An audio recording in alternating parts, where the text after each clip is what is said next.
Noong gabi ng ika-23 ng Nobyembre taong 2009, sa isang dormitoryo ng Peking University sa China, nakikipag-text ang 23 anyos na si Wang Yuan sa kanyang nobya na si Li Mingting, 22 taong gulang. Maayos na nagpapatuloy ang kanilang pag-uusap hanggang bandang alas 10 ng gabi, ngunit bigla na lamang tumigil si Mingting sa pagre-reply. Dahil hindi ito pangkaraniwan, agad siyang tinawagan ni Wang Yuan subalit bigla na lamang naputol ang tawag. Muli niyang sinubukang tumawag ngunit subscribers unavailable na lamang ang kanyang narinig. Habang lumilipas ang mga minuto ay lalo siyang nababahala at sinisisi pa ang sarili. Iniisip na baka may nasabi siyang ikinagalit ng kanyang nobya.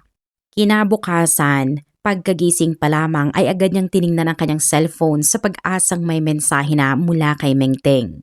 Gayunpaman, wala pa rin siyang natanggap na kahit anong tugon. Paulit-ulit siyang tumawag ngunit pareho pa rin ang kanyang naririnig na abiso.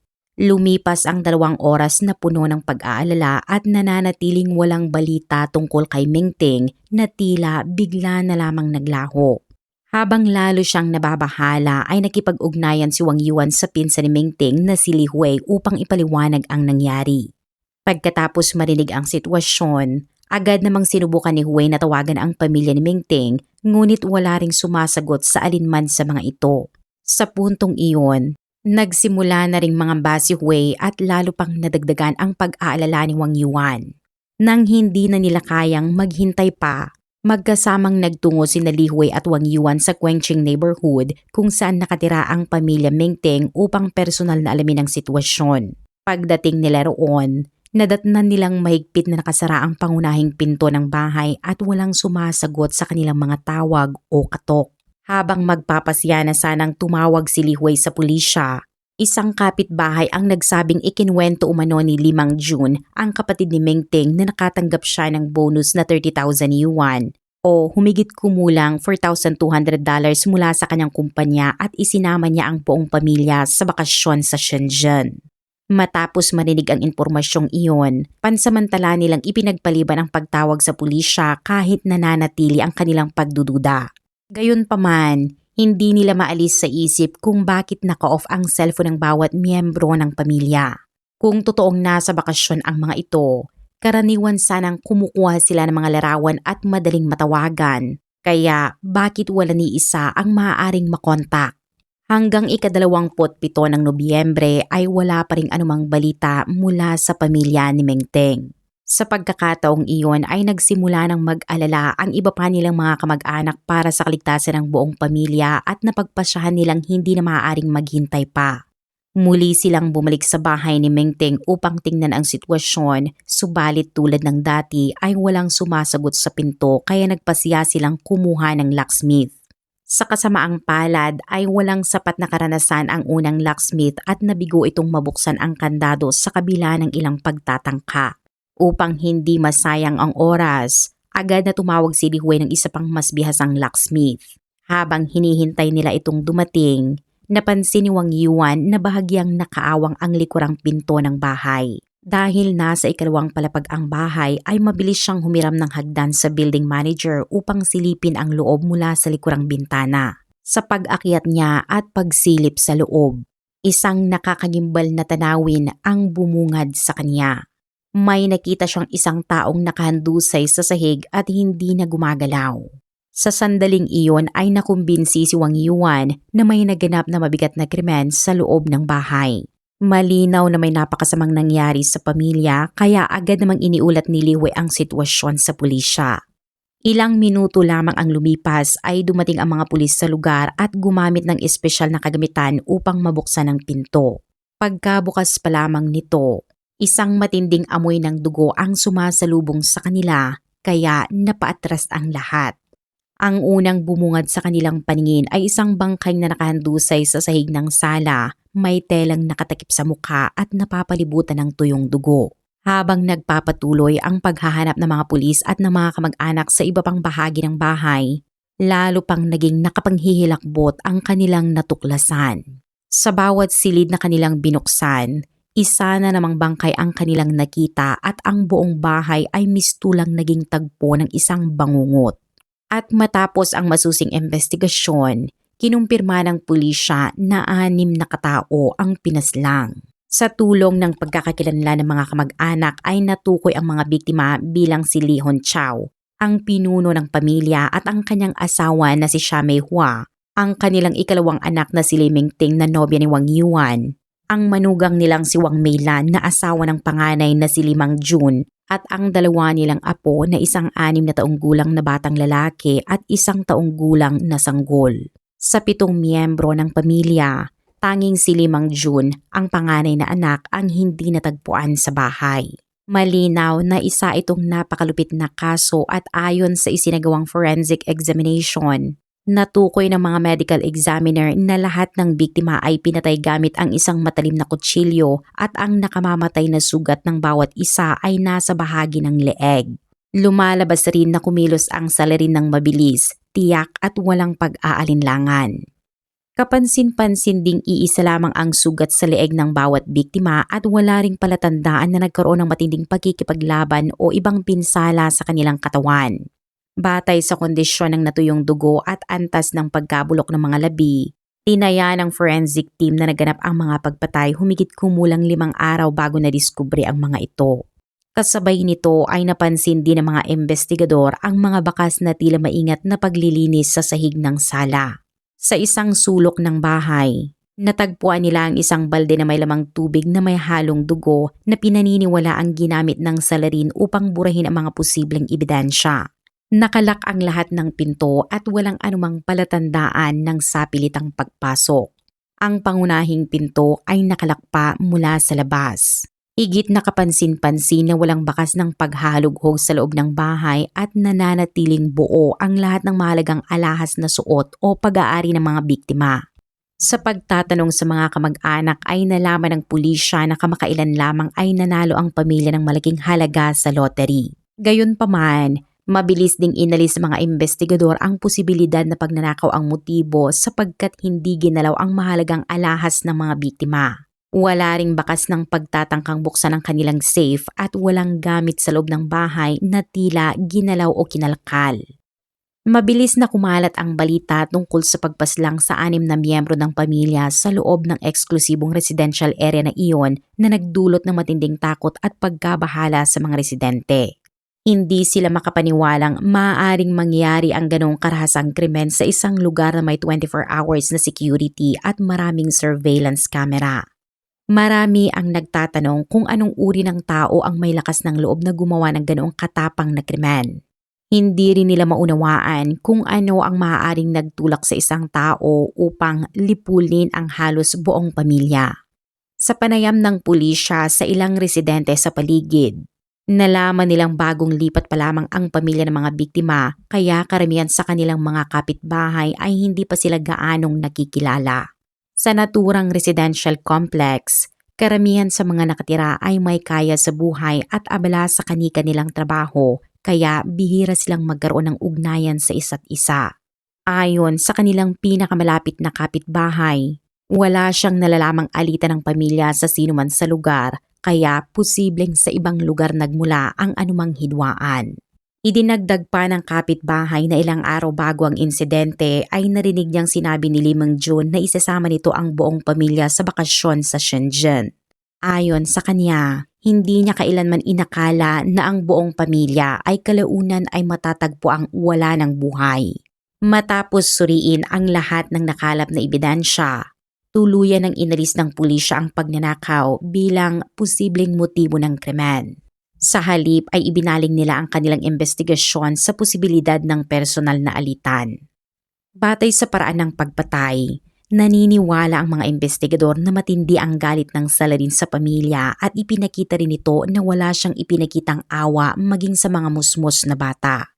Batay sa mga unang ebidensyang nakalap, isa sa mga investigador ang naghinalang malamang nakilala ng salarin ang pamilya. Wala kasing anumang palatandaan ng sapilitang pagpasok na nagpapahiwatig na nakapasok ang pumatay sa bahay nang walang naging hadlang sa mismong pangunahing pinto. Kasabay nito, 2 bagay ang lalo pang nagbigay ng palaisipan sa mga investigador. ang dahilan kung bakit nilinis ang sahig ng sala at ang misteryosong pagkawala ng panganay na anak na si Lee Mang-jun. Kung buhay pa siya ay bakit wala siyang alam sa sinapit ng kanyang pamilya o baka naman isa rin siyang biktima na pinaslang sa ibang lugar. Habang sinusuri ang lahat ng posibilidad, nagsimulang pagdudahan ng ilang investigador si Meng-jun sapagkat sa lahat ng ebidensyang naiwan, siya ang pinakanagiging kahina-hinalang tao. Gayunpaman, nangingilabot ang lahat sa isiping maaaring magawa ng isang anak ang ganong kalupitan laban sa sarili niyang mga magulang, asawa at mga anak. Upang mapabilis ang paglutas sa kaso, hinati sa dalawang grupo ang investigation team. Ang unang grupo ay inatasang siyasatin ng mga personal na ugnayan at posibleng alitan ng pamilya. Samantalang ang ikalawang grupo ay sinuri ang lahat ng kuha ng mga security camera sa lugar upang matunton ang mga naging galaw ni Meng-jun at matukoy ang lahat ng taong pumasok at lumabas sa residential complex sa panahon ng krimen. Sa pagsusuri ng CCTV footage, isang nakapanlalamig na detalye ang natuklasan ng mga investigador. Noong gabi ng ika-23 ng Nobyembre taong 2009, eksaktong alas 10 ng gabi ay naitala sa kamera ang pag-uwi ni Meng-jun sa kanilang bahay, ang mismong oras na pinaniniwalaang naganap ang mga pagpatay. Makikita rin sa ibang footage na 8:30 ng umaga kinabukasan ay lumabas siya ng bahay habang may dalang basahan at isang leather bag. Ilang sandali pa ay itinapon niya ang naturang basahan sa isang basurahan bago tuluyang umalis sakay ng kanyang sasakyan. Makalipas ang humigit kumulang 2 oras ay muli siyang bumalik sa bahay, nanatili roon ng halos 10 minuto at pagkatapos ay umalis na naman. Mula noon, wala na siyang naitalang pagbalik. Kapansin-pansin ding ang oras ng kanyang pag-uwi noong gabing iyon ay tumutugma sa sandaling biglang tumigil si Ming-ting sa pagkikipag-usap sa kanyang nobyo na si Wang Yuan.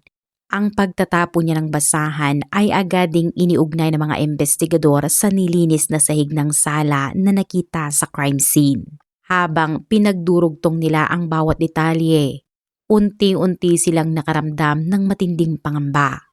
Lumalabas na tila alam na nila kung sino ang salarin, ngunit napakahirap tanggapin ang posibilidad na ganoon kalupit ang katotohanan. Habang lalo pang tumitibay ang mga ebidensyang tumuturo kay Lee Mang-jun, mabilis na bumuo ng search team ang pulisya upang siya ay matunton. Sa pagpapatuloy ng investigasyon ay natuklasan din nilang ika-24 hanggang ika-25 ng Nobyembre. Hindi pumasok sa paaralan ang panganay na anak ni Meng-jun. Dahil ikinabahala ito ng kanyang advisor ay ilang ulit nitong sinubukang kontakin ang pamilya at sa wakas, alas 7 na ng umaga noong ika-25 ng Nobyembre, nasagot ni Meng-jun ang tawag. Sa maikling pag-uusap, mahina lamang siyang nagsalita at sinabi na siya ay nagmamaneho bago bigla na lamang ibinaba ang telepono. Pagkatapos ng tawag na iyon, tuluyan ng hindi matawagan ang kanyang cellphone. Para sa mga investigador, lalo lamang nitong pinagtibay ang kanilang paniniwalang nasa tamang direksyon ang kanilang investigasyon. Sa tulong ng mga kamera, natukoy ng pulisya na ang sasakyan ni Meng-jun ay isang kulay gray na 4-door na sedan. Kapansin-pansin ding wala pa itong plaka na nagpapahiwatig na makailan lamang ito nabili, marahil gamit ang perang napanalunan ng pamilya sa lottery. Sa pamamagitan ng traffic camera system ay unti-unti nilang nabuo ang rutang dinaanan ng sospek matapos ang krimen. Matapos umalis sa bahay ay nagtungo si Meng-jun sa estasyon ng tren at sumakay patungong Shenzhen sa lalawigan ng Guangdong. 2 araw siyang nagtago roon bago ipinagpatuloy ang kanyang paglalakbay patungong Hainan Island. Madaling araw ng ika-28 ng Nobyembre, naglabas ang Beijing Police Department ng agarang abiso sa Hainan Police tungkol sa isang mapanganib na sospek sa pagpatay na pinaniniwalaang nagtatago sa kanilang nasasakupan. Pagkatanggap ng impormasyon at larawan ng sospek, agad na nagpakalat ng mga tauhan ang Hainan Police sa mga pangunahing lokasyon gaya ng mga estasyon ng tren, paliparan, hotel at iba pang mahalagang lugar. Hindi nagtagal, nagbunga ang kanilang operasyon nang matuklasan nila ang record ng pagpaparehistro ni Meng-jun sa isang hotel. Bagamat nakaalis na siya sa silid nang dumating ang mga pulis, totoo nga ang kasabihang mahirap takasan ang hustisya. Bandang 5:50 ng hapon noong ika-30 ng Nobyembre, tuluyan nang naaresto si Meng Jun habang nagtatago sa isang entertainment club malapit sa Hainan Bus Terminal. Agad siyang ibinalik sa Beijing upang sumailalim sa masusing investigasyon kaugnay ng mga krimeng kanyang ginawa. Kapansin-pansin na sa oras ng kanyang pagkakaaresto ay nanatiling kalmado ang kanyang mukha. Wala siyang ipinakitang lungkot o pagsisisi na para bang ordinaryong pangyayari lamang ang karumal-dumal na krimeng kanyang ginawa. Sa isinagawang interogasyon, wala nang nagawa si Meng Jun kundi umamin matapos iharap sa kanya ang matitibay na ebidensya. Hindi rin siya nagtangkang ipagtanggol ang sarili at nang tanungin siya ng mga pulis kung bakit niya nagawang patayin ng ganoong kalupit ang sarili niyang mga magulang, asawa at mga anak, ikinuwento niya ang mga pangyayaring naganap noong gabi ng ika-23 ng Nobyembre. Ayon sa kanyang salaysay, bandang 10:00 ng gabi ay umuwi siyang lasing matapos makipag-inuman sa kanyang mga kaibigan. Sa oras na iyon ay tulog na ang kanyang mga magulang at ang dalawa niyang anak. Tanging ang kapatid niyang si Meng Ting lamang ang gising at gumagamit ng computer sa kanyang silid.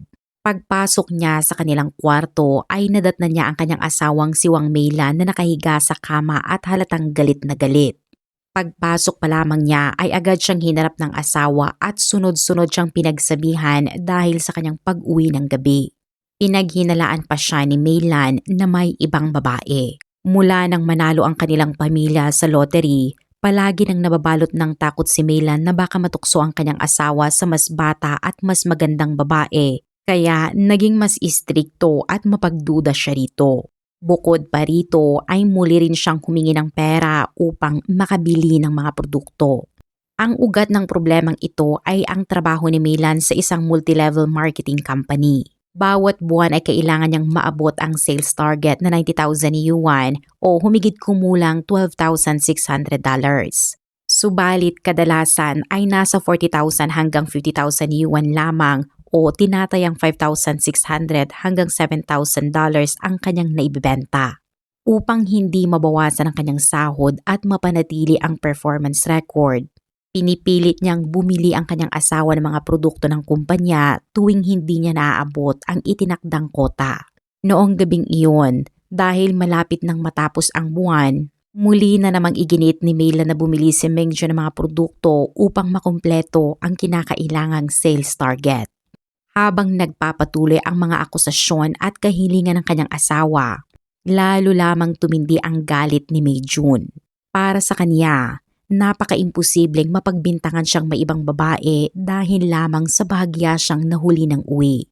Mas lalo pa siyang nagalit sa pag-aakalang siya na nga ang pangunahing kumikita para sa pamilya. Siya pa ang paulit-ulit na gumagamit ng sarili niyang pera upang punan ang kakulangan sa benta ng asawa upang hindi mabawasan ang sahod nito. Ngunit sa pagkakataong iyon ay nagpasya siyang huwag nang sumunod at ang desisyong iyon ay nauwi sa isang matinding pagtatalo ng mag-asawa.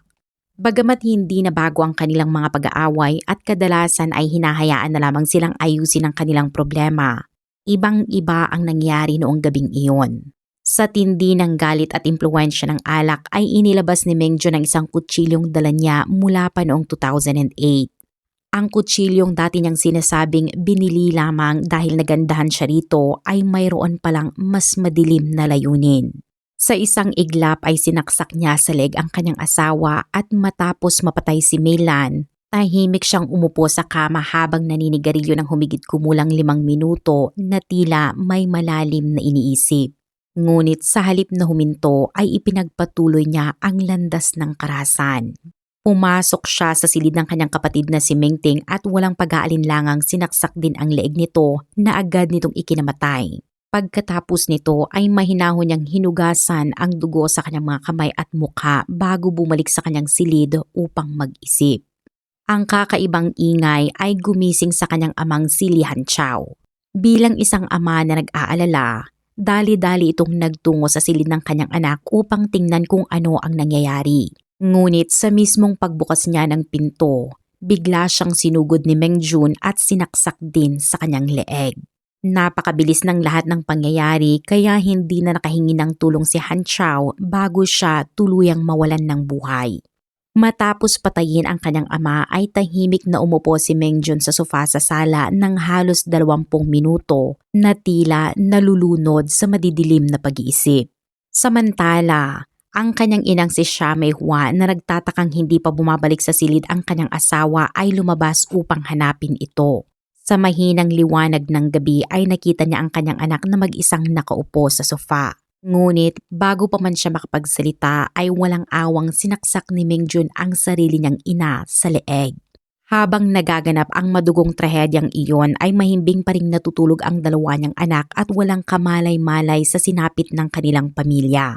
Matapos patayin ang kanyang ina, umupo si Meng Jun sa sala at umiyak ng halos 2 oras na marahil ay nagpakita ng natitira pang bakas ng kanyang pagkatao. Subalit kalaunan, isang baluktot na pag-iisip ang pumasok sa kanyang isip. Naniniwala siyang kung patay na ang buong pamilya, ang pag-iiwan sa dalawa niyang anak ay hahantong lamang sa habang buhay na pagdurusa. Sa maling paniniwalang iyon ay nagpasiya siyang wakasan na rin ang buhay ng sarili niyang mga anak. Bit-bit pa rin ang parehong kutsilyo, pumasok siya sa silid kung saan mahimbing na natutulog ang dalawang bata. Sa ilalim ng mahinang liwanag, isinagawa niya ang kanyang huling karumal-dumal na krimen at walang awang pinaslang ang 2 inosenteng bata. Pagkatapos niyang lipulin ang buong pamilya, sinabi niyang gusto niyang sumigaw sa tindi ng sakit at konsensya. Ngunit pinigilan siya ng takot na baka may makarinig at matuklasan ang kanyang ginawa. Sa gitna ng kanyang pagkataranta ay ibinuhos niya ang galit sa mga gamit sa bahay. Ihinagis niya ang telebisyon at iba pang mga kagamitan sa ibabaw ng kama at nang humupa ang kanyang galit, tila sinubukan niyang burahin ang mga bakas ng krimen sa pamamagitan ng pagmamadaling linisin ang mga mansya ng dugo gamit ang mga basang-basahan. Pagkatapos nito ay umalis siya ng bahay at itinapon ang kutsilyong ginamit sa pagpatay pati ang madugong basahan sa isang basurahan. Sa kanyang pag-amin, sinabi niyang alam niyang imposibleng maitago ang ginawa niyang krimen at balak na rin niyang kitilin ang kanyang sariling buhay. Gayunpaman, bago niya ito gawin, nais muna niyang makapunta sa mga lugar na hindi pa niya nararating upang iyon na ang magsilbing huling paglalakbay ng kanyang buhay. Ngunit hindi iyon pinayagan ng pagkakataon. 4 na araw lamang matapos siyang tumakas ay naaresto siya ng mga otoridad. Tunay na nag-iwan ng matinding pagkabigla at pangamba ang ginawa ni Meng Jun. Bagamat maaaring ipaliwanag ng ilan ang pagpatay niya sa kanyang asawa bilang bunga ng matinding galit at impluwensya ng alak, ibang usapin na ang mga sumunod niyang ginawa. Sa pagitan ng bawat pagpatay ay mayroon siyang sapat na oras upang pag-isipan at maunawaan ang kanyang mga ginagawa. Gayunpaman, wala ni isa sa mga sandaling iyon ang naging dahilan upang siya ay huminto. Dahil dito ay nagsimulang itanong ng mga investigador kung may problema ba siya sa kanyang pag-iisip. Posible bang matagal na niyang kinikimkim ang matinding galit sa kanyang pamilya hanggang sa tuluyan itong maging matinding puot? Ayon sa kanyang mga kaibigan, kilala si Meng Jun bilang isang mahinahon at maingat na tao. Walang sino man ang makapag-aakalang kaya niyang gumawa ng ganoong kalupit na krimen. Sumailalim din siya sa psychiatric examination at ipinakita ng resulta na nasa maayos siyang pag-iisip at lubos na nauunawaan ang kanyang mga kilos sa oras na isinagawa niya ang mga pagpatay. Habang mas lumalalim ang interogasyon, unti-unting lumitaw ang isang nakakagimbal na katotohanan. Lumabas na matagal nang nakatanim sa isipan ni Meng Jun ang balak na patayin ang kanyang pamilya at ang ugat nito ay ang kanyang hindi masayang pagkabata. Ipinanganak siya noong 3 ng Disyembre 1980 sa Shanggong Village, Daxing District, Beijing. Dahil malayo sa kanilang tahanan ang trabaho ng kanyang mga magulang, napilitan silang iwan siya sa pangangalaga ng kanyang mga lolo at lola sa panig ng kanyang ina mula pa noong siya ay napakabata. Doon siya lumaki hanggang sa sumapit ang edad na 7. Pagsapit ng panahong iyon, isinilang na ang kanyang nakababatang kapatid na si Li Mengting. Dahil sa matagal na pagkakahiwalay nila ng kanyang mga magulang sa mga unang taon ng kanyang buhay, naging malamig at malayo ang kanilang relasyon. Bagamat hinangad ni Lilan Chow at ng kanyang asawa na maging matagumpay ang kanilang anak, lumalabas na mali ang naging paraan nila ng pagpapalaki at pagdidisiplina rito. Dala ng tradisyonal at makalumang paniniwala sa pagpapalaki ng anak, naniniwala ang kanyang mga magulang na ang pisikal na parusa lamang ang paraan upang maging magalang at masunurin ang isang bata. Bunga nito ay madalas makatanggap si Mingju ng pananakit at matinding pagsaway sa tuwing siya ay nagkakamali. Higit pang mas masakit para sa kanya. Palagi siyang ikinukumpara ng kanyang mga magulang sa ilang mga bata sa kanilang baryo at walang tigil siyang sinasabihang mas mababa kaysa sa mga ito. Hindi rin sila nag-aatubiling laitin at punahin si Mengjun sa harap ng ibang tao habang labis namang pinupuri ang anak ng iba. Mas lalong sumama ang kanyang loob nang maging tila munting espesyal ng pamilya ang nakababatang kapatid niyang si Li Mingting na madalas isumbong sa kanilang mga magulang ang lahat ng kanyang ginagawa. Kadalasan, ang bawat pagsusumbong na iyon ay nauuwi sa panibagong pananakit kay Mengjun.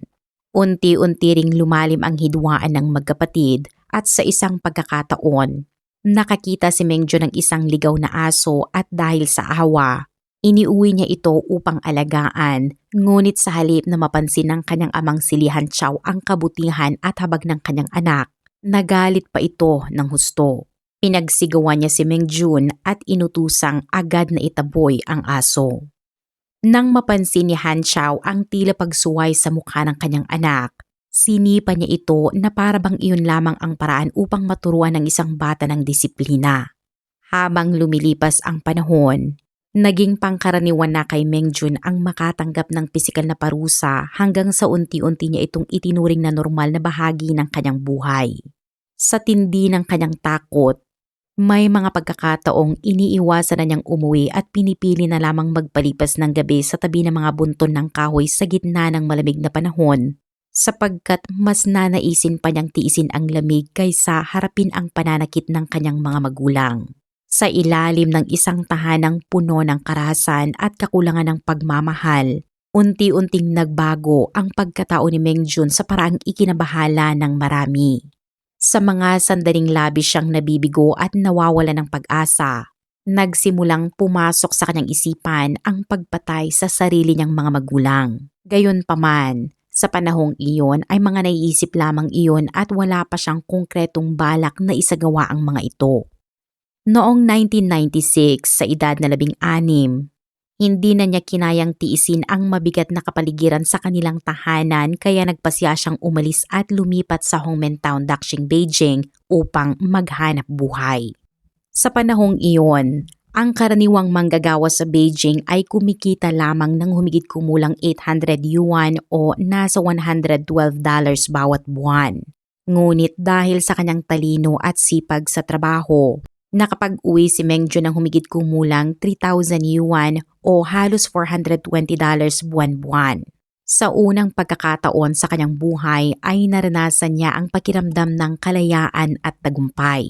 Sa unang kinita niyang pera, isang cellphone ang agad niyang binili. Kalaunan, madalas sabihin ni Mengjun na ang 1996 ang pinakamasayang yugto ng kanyang buhay.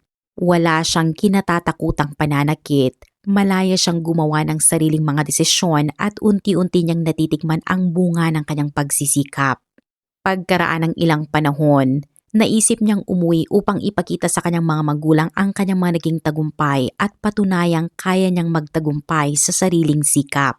Mahigit 1 taon na rin siyang wala sa kanilang tahanan at nagsimula na rin siyang makaramdam ng pananabik sa kanyang pamilya. Kaya nagpasiya siyang bumalik. Nang makita ni Lihan Chow at Xia Meihua ang kanilang anak matapos ang napakahabang panahon, hindi nila napigilan ang mapaluha. Marahil ay natakot silang muli itong umalis at hindi na bumalik. Kasabay nito, kapansin-pansing nagbago rin ang pakikitungo ng mag-asawa sa kanilang anak.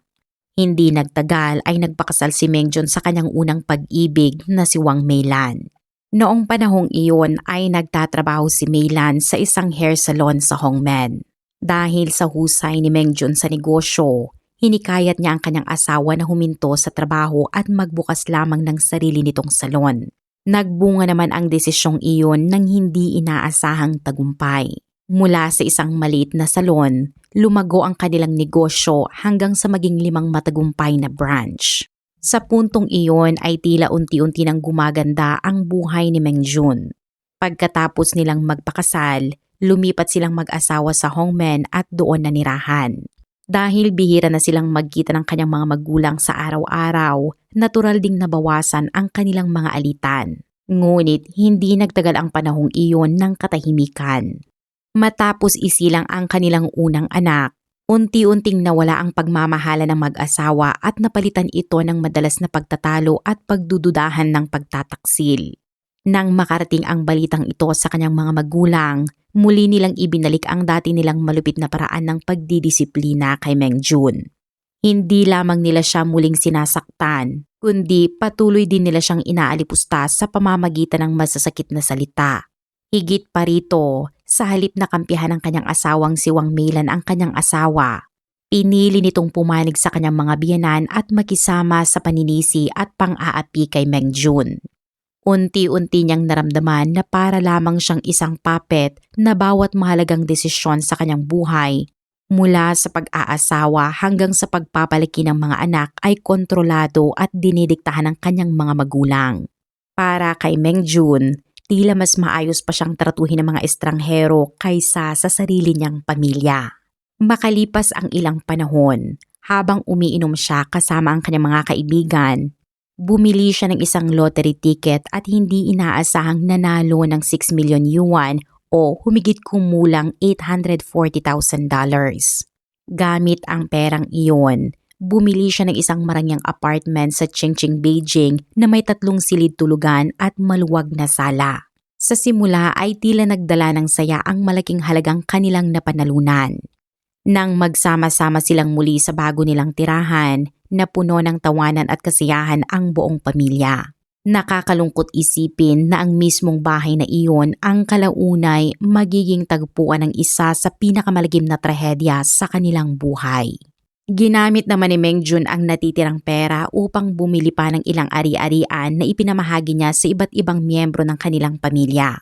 Sa pagkakataong iyon, tila pansamantalang natabunan ng pera ang kanilang mga alitan. Gayunpaman, isa lamang pala itong panandaliang katahimikan at hindi tunay na solusyon sa mga problemang matagal nang namumuo sa kanilang pamilya. Nang muling sumiklab ang kanilang hidwaan sa huling pagkakataon, sabay-sabay ding sumabog ang lahat ng galit, hinanakit at sama ng loob na matagal nang kinikimkim ni Mengjun hanggang tuluyan itong nauwi sa isang hindi na mapipigilang pagkasira ng kanyang pag-iisip. Noong ika-20 ng Nobyembre taong 2009, nakaplano sanang bumiyahe si Mengjun papuntang Shenzhen kasama ang kanyang mga kaibigan. Kalaunan, inamin niya na kung natuloy lamang ang paglalakbay na iyon, posibleng hindi nangyari ang madugong trahedyang yumanig sa kanilang pamilya. Ngunit nagkaroon ng ibang direksyon ang mga pangyayari. Noong ika-23 ng Nobyembre, may kasal na dinaluhan ang isa sa kanilang mga kamag-anak at pinilit siya ng kanyang mga magulang na ipagpaliban muna ang biyahe upang ihatid sila sa naturang pagdiriwang. Sa mismong kasalan ay muli na namang naranasan ni Mengjun ang matinding kahihiyan mula sa kanyang sariling ama. Nang makita ni Li Hanchao ang kayamanan at tagumpay ng ibang mga bisita, hayagan niyang pinintasan at pinahiya ang kanyang anak sa harap ng maraming tao. Lalo lamang nitong pinasidhi ang galit ni Mengjun sapagkat malayo siya sa pagiging isang bigong tao na patuloy na ipinapakita ng kanyang ama. Bukod sa matagumpay na hanay ng mga hair salon na kanyang pinamamahalaanan, nagmamay-ari rin si Mengjun ng isang restaurant at sangkot din siya sa negosyo ng financial services na may kaugnayan sa mga credit card. Ayon sa kanyang testimonya, noong 2009 ay umabot sa humigit kumulang $14,000 bawat buwan ang kanyang kinikita. Isa itong kahanga-hangang halaga na ipinagmamalaki niya lalo na kung ihahambing sa karamihan ng kanyang mga kaedad. Gayunpaman, gaano man siya magsikap at gaano man kalaki ang kanyang mga naging tagumpay, hindi niya kailanman nakuha ang pagkilala at papuri ng kanyang mga magulang. Ang patuloy na pagtangging kilalanin ang kanyang mga nagawa ay nagdulot ng malalim na sugat at matinding pagkadismaya sa kanya. matapos siyang mapahiya sa harap ng maraming tao sa kasalan. Hinanap ni Mengjun ang pansamantalang ginhawa sa pagkikipag-inuman sa kanyang mga kaibigan. Ngunit maging ang sandaling iyon ay hindi rin nagtagal sapagkat paulit-ulit siyang tinatawagan ng kanyang asawang si Wang Meilan at inuutusang umuwi bago sumapit ang 10:00 ng gabi. Dahil pakiramdam niya ay kinokontrol siya at napapahiya sa harap ng kanyang mga kaibigan. Lumipat siya sa isa pang bar at doon mag-isang nagpatuloy sa pag-iinom, umaasang kahit papaano ay mapapawi ang galit at sama ng loob na matagal niya nang kinikimkim. Sa huli, dahil sa walang tigil na pagtawag ng kanyang asawa, napilitan siyang umuwi bandang 10:00 ng gabi, ang oras na naging simula ng isang trahedyang hindi kailanman inakala ng sinuman. Kapag umabot sa sukdulan ang matagal nang kinikimkim na puot, maaari nitong itulak ang isang tao sa mga gawaing mahirap maunawaan. Noong 12 ng Agosto taong 2010, isinagawa ang paglilitis kay Lee Mengjun sa Beijing People's Court. Sa buong pagdinig, nanatili siyang kalmado at hindi nagpakita ng anumang pagsisisi. Iginiit ng prosekusyon na sadyang binaliwala ni Mengjun ang batas at gumawa ng isang napakalupit na krimen laban sa sarili niyang pamilya. Dahil sa bigat ng kasalanan at tindi ng naging epekto nito, hinatulan siya ng kamatayan dahil sa kasong sinadyang pagpatay. Naghain din ng kasong sibil ang mga biyenan ni Mengjun upang humingi ng kabayaran at ipinag-utos ng hukuman na gamitin ang kanyang mga personal na ari-arian bilang kompensasyon sa mga biktima at sa kanilang mga legal na tagapagmana. Sa paglilitis, buong pag-amin niyang inako ang lahat ng krimen. Sinabi rin niyang nais niyang maipatupad sa lalong madaling panahon ang kanyang parusang kamatayan at susundin ang utos ng hukuman tungkol sa pagbabayad ng kabayaran sa mga pamilya ng biktima.